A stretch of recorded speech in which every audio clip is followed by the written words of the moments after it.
है वो एक सामान्य सरकारी कर्मी की नौकरी नहीं है। ये बिल्कुल मैं सभी टीचर्स को कहता हूं।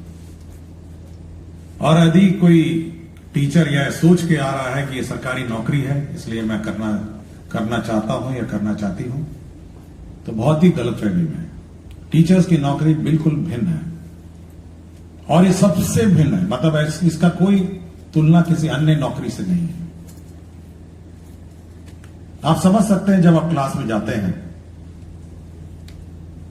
तो बच्चे आपके सामने रहते हैं और आपको इस निगाह से देखते हैं कि आप उनको ज्ञान देंगे और आप उनका भविष्य बनाएंगे।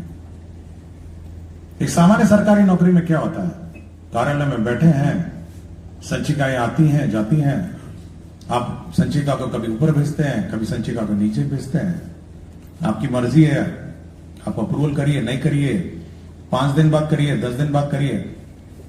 लेकिन एक शिक्षक की नौकरी नहीं हो सकती। आपका बिल्कुल जो आपका टारगेट सेगमेंट है वो आपके क्लासरूम में आपके सामने बैठा है और बिल्कुल टकटकी निगाहों से आपको देखता है कि आप उसको शिक्षा देंगे और आप उसको ज्ञान देंगे। और ऐसे भी नहीं है कि आज आपने उसको ज्ञान नहीं दिया तो 1 महीने बाद उसको ज्ञान दे देंगे, या आप सोचेंगे कि चलिए बाद में देखा जाएगा, आज हम थोड़ा मूड खराब है या मेरा तबीयत ठीक नहीं है या बहुत कष्ट से हम नाव पे चढ़ के आए, पानी पार करके आए, या देखिए पूरा कपड़ा मेरा भीग गया। उस छात्र को उससे कोई लेना देना नहीं। ये कष्ट आप डीओ को बोल सकते हैं, एसीएस को बोल सकते हैं, लेकिन जो आपके सामने जो कक्षा में बैठा छात्र छात्रा है उसको आपके कष्ट से कोई लेना देना नहीं। आप बहुत दूर पोस्टेड हैं, देखिए मुझे कहां जंगल के ऊपर भेज दिया, अधौरा पहाड़ पे, देखिए कटोरिया वांका में मुझे 2 नदी पार करना है, खगड़िया में 3 नाव पार करना है। उस छात्र को कोई लेना देना नहीं है आपके कष्ट से। उसको केवल शिक्षा चाहिए और वो शिक्षा ग्रहण करने आपके यहां आया है। उसके माता पिता का नजरिया देखिए, उनका माता पिता को भी आपके कष्ट से कोई लेना देना नहीं। वो आपके हवाले इस बच्चे को इसलिए भेजे हैं कि आप उसका भविष्य बनाएं, कि आप उसको पढ़ लिख कर एक ऐसा इंसान बनाएंगे जो कल समाज पर अपने पांव पर खड़ा हो। देखिए दोनों बहुत ही इंपॉर्टेंट स्टेक होल्डर आपके हैं, एक शिक्षक, एक छात्र है और एक उसके माता पिता है। और यह आपका दायित्व है कि आप ये दोनों दायित्व पूरा करें। आपका कष्ट का दायित्व सरकार, department, DEO, BEO, DPM, DO, जो नाम दीजिए, डीपीओ स्थापना है, जो उसका काम है उसका पूरा करना। ये उसकी एफिशिएंसी पर निर्भर करता है कि वो कितना आपका कष्ट हरण करे। लेकिन जो टारगेट सेगमेंट है मेन, जो आपका छात्र है, वह आप पर निर्भर करता है कि आप उसको कैसे पढ़ाएं। और अगर आप इस ड्यूटी में चूक जाते हैं, मान लिया आप गए, सुबह गए, हाजिरी लगाया, बायोमेट्रिक, ये पता नहीं कौन एसीएस आया, हाजिरी लगवाता है रोज, हेडेक है बिल्कुल। कुछ लोगों को बोलते उसमें सुना है, रोज देखिए 6:30 बजे हाजिरी लग जाता है और चेक भी करता है, बताइए वीडियो कॉल करके। तो और उसके बाद गए अपना बगल में दुकान में बैठ गए, क्योंकि बहुत सारे लोकल टीचर हैं, दुकान भी हो गई उनकी सामान्य रूप से। कुछ लोग का खेती भी हो गया, कुछ लोग खेत में अपना धान कटवाना जाते हैं, कुछ घूम के आते हैं, लेबर लगा के आएंगे, शाम को आएंगे, फिर हाजिरी लगा देंगे। तो अगर आपकी ये चूक हुई, मैं ये नहीं कह रहा कि जनरल परसेप्शन है मेरा, मैं एक 1% की बात करता हूं, ये 1% वाले हैं। मेरा अपना मानना है कि 99% टीचर्स बहुत डेडिकेटेड है। तो अगर आपकी चूक हुई तो आप समझ सकते हैं कि आपने कितना डैमेज किया। एक तो आपने उस छात्र का जीवन बर्बाद कर दिया, छात्र जब सच्ची में बर्बाद कर दिया। आपको उसको सिखाना था, आप नहीं सिखाए।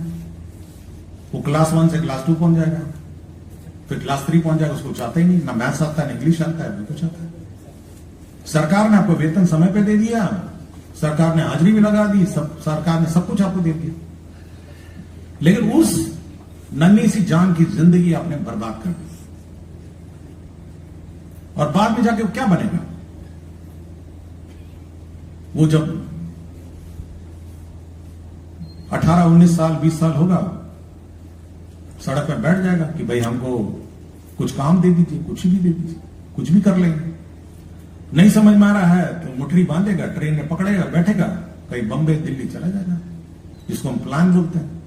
भाई कहीं नौकरी मिल जाए, बर्तन धो, कुछ भी करूंगा मैं। इसकी पूर्ण रूप से जवाबदेही किसकी है बताइए? मतलब किसकी जवाबदेही है कि वो प्लान किया, उसको नौकरी नहीं हुआ, वो समाज में खड़ा नहीं हुआ अपने काम? क्या आप स्वास्थ्य विभाग को बोलेंगे? क्या आप पथ निर्माण विभाग को बोलेंगे? क्या आप बिजली विभाग को बोलेंगे? आप किस विभाग की जवाबदेही निर्धारित करेंगे इस घटनाक्रम में?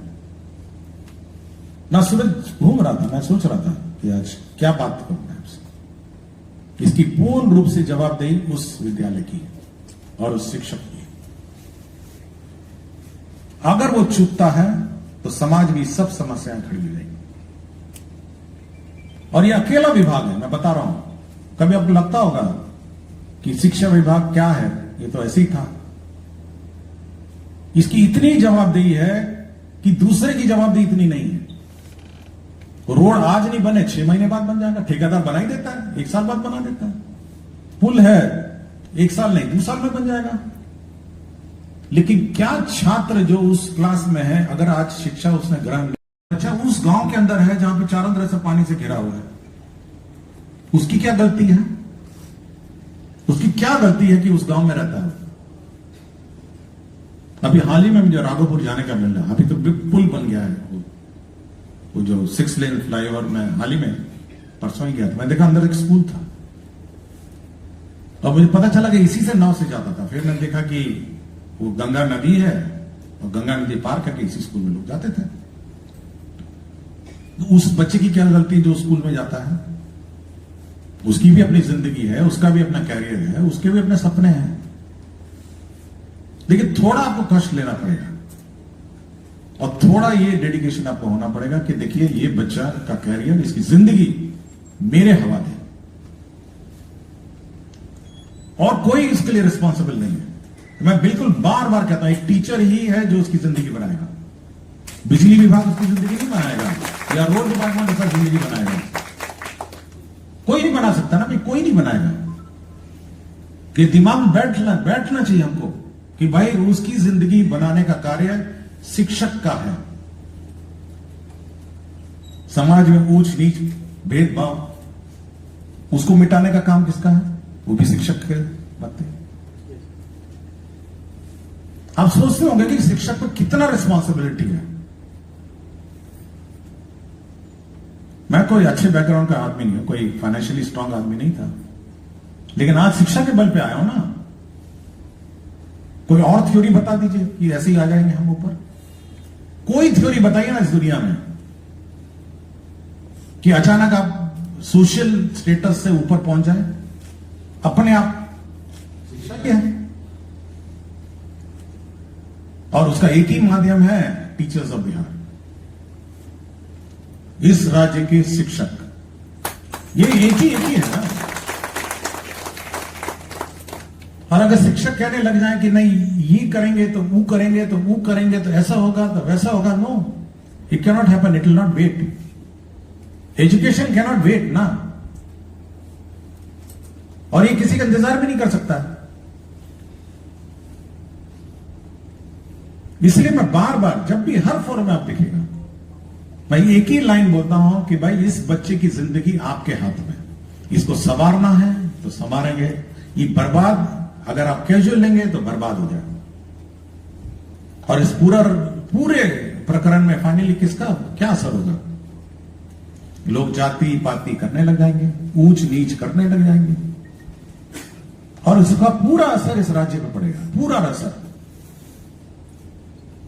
बाकी राज्य क्यों ऐसे हैं? रोड तो सब जगह है, बिजली सब जगह है, एक शिक्षा ही है जो इसको सुधार सकता है। और एक शिक्षा ही है जो इस राज्य की को कायाकल्प कर सकता है। इसलिए जब भी आप चर्चा करें, आप अपनी रिस्पॉन्सिबिलिटी को समझते हुए चर्चा करें कि आपके कंधों पर कितनी बड़ी जवाबदेही है। ये आप सोच के चर्चा करें। मुझे पता है कि टीचर्स को कितना कष्ट है। मैं जहां जहां जाता हूं, बहुत दूर दराज में, जंगल पहाड़ में टीचर्स हैं, लेकिन उस बच्चे की सोचिए, उस बच्चे की सोचिए, उसके माता पिता की सोचिए। और जब ये सोचेंगे तो आपको अपना कष्ट कम लगेगा। आपको लगेगा नहीं, कुछ दिन मैं अपना कष्ट झेल के मैं इसको बच्चे की जिंदगी बना सकता हूं।